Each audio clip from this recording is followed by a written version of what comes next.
yang namanya sosial media dan juga platform-platform digital yang tergabung di dalamnya memang tidak bisa melakukan aktivitas perdagangan. Karena memang jelas pengaturannya dan fungsinya dan juga sebetulnya sudah diatur dalam peraturan di dalam Kominfo bahwa yang namanya sosial media itu ya bertingkah laku dan berfungsi sebagai sosial media. Nah, ketika dia melakukan perdagangan, dia harus comply atau mengikuti peraturan terkait dengan commerce. Nah, commerce itu adalah di perdagangan. Ya. Jadi nggak bisa media sosial ketika dia belum mengikuti peraturan perdagangan, dia melakukan aktivitas perdagangan. Sesimpel itu, sesederhana itu. Jadi ini yang mau kita sampaikan dan kita juga infokan kepada publik bahwa jangan sampai ada peraturan atau mungkin ketentuan yang dilanggar. Nah, karena kenapa? Karena ketika ada pemisahan yang jelas antara sosial media dan juga e-commerce, ya itu kan berarti kan sudah jelas. Yang satu sosial media, yang satu e-commerce. Yang satu e-commerce berhubungan dengan perdagangan, transaksi, jual beli. Sementara sosial media ya sebagai sosial media platform. Mereka tidak bisa jadikan satu, itu pertama.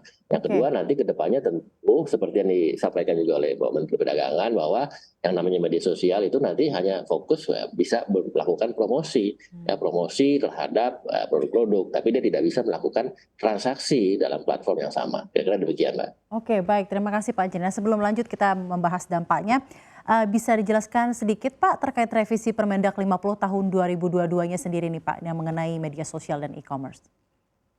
Iya, jadi seperti yang tadi saya sudah sebutkan ya, revisi ini kan sebetulnya revisi Permenak tahun 2020 ya. Nah ini bayangkan ini sekarang tahun 2023. Begitu cepat memang inovasi, kemajuan teknologi dan juga tentunya adaptasi terhadap aplikasi ya.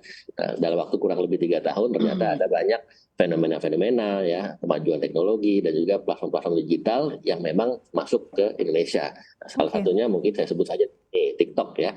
Nah, TikTok itu kan seperti yang diketahui dan juga banyak diberitakan oleh media ya. Dia melakukan dua hal ya. Dia itu adalah media sosial, nah, tetapi dia juga melakukan aktivitas transaksi jual beli ya kan. Nah, ini yang kita harus coba perjelas ya. Karena apa? Karena memang dalam ketentuannya tidak bisa dijadikan satu. Ya, nah sementara seperti tadi yang disampaikan banyak dampak-dampaknya nih. Pertama tentu dari dampak data. Bayangkan itu dengan sosial media platform yang dia miliki, dia punya banyak follower, dia bisa mengintegrasikan data antara data yang menjadi account usernya dengan juga data yang untuk jualan. Nah itu bisa disinergikan dan bahkan itu sangat bisa diintegrasikan dan juga algoritma yang mungkin tadi disampaikan oleh Pak Menteri Perdagangan juga bisa diarahkan untuk mengarahkan satu hal produk tertentu untuk bisa laku dijual. Nah, hal seperti itu kan tidak sesuai ya, apalagi itu juga tidak menjadi equal playing field ya kepada e-commerce lainnya. E-commerce lainnya kan tidak bisa melakukan apa yang TikTok lakukan karena mereka menurut kepada undang-undang dan ketentuan yaitu sosial media dan PME yang ada di Kominfo. Nah, ini yang kita coba lupakan, jangan sampai ada penyatuan yang berakibat atau memberikan dampak negatif tidak hanya kepada data tapi juga kepada pelaku UMKM. Seperti contoh misalnya tadi sebutkan mungkin impor barang-barang impor dari luar negeri langsung lewat platform sosial media itu kan juga tidak betul. Itu kan melanggar ketentuan. Gimana dia bisa ada persaingan yang sehat antara orang yang melakukan importir dan juga pelaku-pelaku UMKM yang juga menjual barangnya kalah harga dengan importir dengan barang-barang yang dibeli langsung oleh para pengguna yang itu dapat dari luar ya, impor langsung tanpa melalui ketentuan yang semestinya. Nah, hal seperti itu kan yang kita jaga. Jangan sampai ada ketentuan yang bisa memberikan dampak negatif.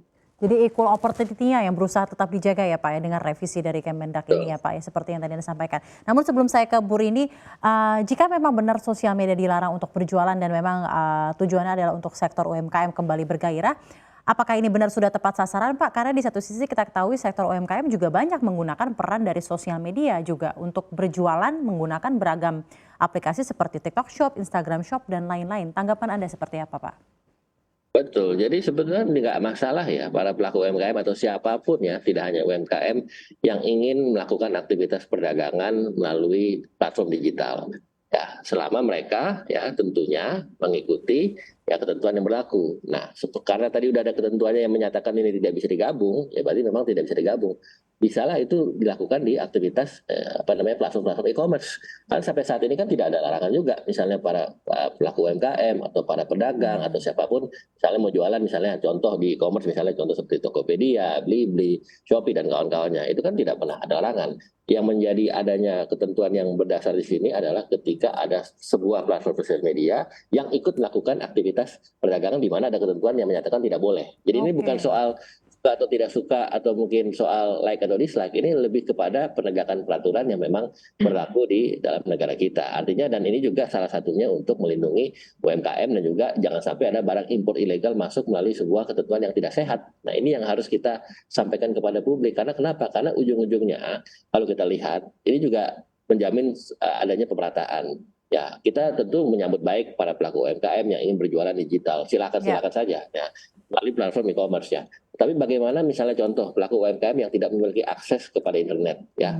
Kalau mungkin di daerah kota-kota besar yang infrastruktur digital sudah memadai, tidak masalah. Tapi gimana kalau di daerah pedesaan pelaku UMKM? Kebetulan saya baru beberapa waktu yang lalu dari beberapa daerah yang mereka akses internetnya agak sulit ya, dan mereka tidak bisa berjualan secara Baik. online atau digital. Mereka berjualan secara konvensional. Nah ini kan juga yang harus kita perhatikan. Oke. Belum lagi juga dengan para pedagang yang misalnya di pasar-pasar yang belakangan kita ketahui diberitakan mulai sepi. Nah itu kan juga banyak Ya. memberikan trickle down effect seperti lapangan pekerjaan dan seterusnya. Nah ini yang coba kita atur, kita kelola dengan komprehensif. Karena sekali lagi tugas pemerintah itu sebetulnya bukan melarang. Tugas pemerintah sebagai regulator adalah mengatur Ya.